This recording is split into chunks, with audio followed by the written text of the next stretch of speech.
Travaillez-vous avec des sportifs qui pratiquent le tennis, le padel, le badminton, le handball ou d'autres sports asymétriques? Alors, il y a un schéma que vous voyez probablement en consultation. Le trapèze moyen et inférieur perd de son importance dans la stabilisation de l'omoplate et d'autres muscles compensent ce qu'ils devraient faire. Dans les sports asymétriques, le corps s'adapte pendant des années à une dominance unilatérale. Avec le temps, des différences apparaissent entre le côté dominant et le côté non dominant, une activation musculaire inégale et une surcharge des stabilisateurs, comme les trapèzes, le dentelé antérieur, le deltoïde et les érecteurs du rachis.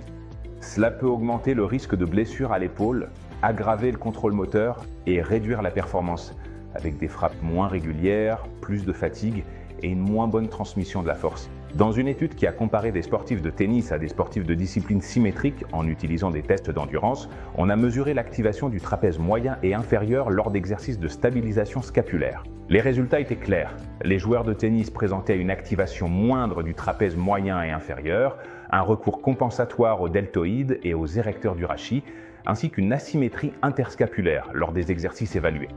L'important, c'est que ces différences ne sont pas toujours visibles à l'œil nu, mais l'EMG permet de les quantifier avec précision.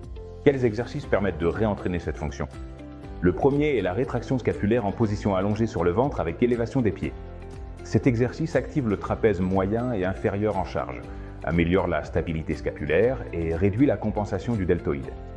De plus, l'élévation des pieds augmente la sollicitation du tronc et reproduit mieux les exigences réelles du sportif. Le deuxième exercice est la rétraction scapulaire bilatérale avec bande élastique en position debout. Il permet de contrôler la rétraction sur toute l'amplitude du mouvement, d'améliorer la coordination scapulaire et respiratoire et de travailler la symétrie entre les deux côtés. Comme il se réalise debout et avec une résistance ajustable, il se rapproche davantage des exigences posturales du sport. Intégrer l'EMG dans l'évaluation et l'entraînement te permet de savoir exactement de quel côté se situe la défaillance et à quel moment du mouvement. Tous les déficits du trapèze ne sont pas identiques. Le problème peut survenir au début de la rétraction, au maintien de la position finale ou lors du retour excentrique. Avec des données en temps réel, tu peux ajuster la position, la charge ou la technique jusqu'à ce que le trapèze moyen et inférieur fonctionne comme il le devrait, sans dépendre uniquement de la perception du patient. Ce schéma ne se retrouve pas uniquement chez les joueurs de tennis. On le rencontre aussi fréquemment au padel, au badminton, au handball et dans tout sport impliquant des gestes répétés d'un côté dominant. Les tests cliniques peuvent donner une indication, mais ils ne quantifient pas l'activation réelle pendant le mouvement. L'EMG apporte cette dimension dynamique. En conclusion, dans les sports asymétriques, le trapèze moyen et inférieur perd souvent en efficacité. Cette perte n'est pas toujours visible, mais elle peut être mesurée et corrigée.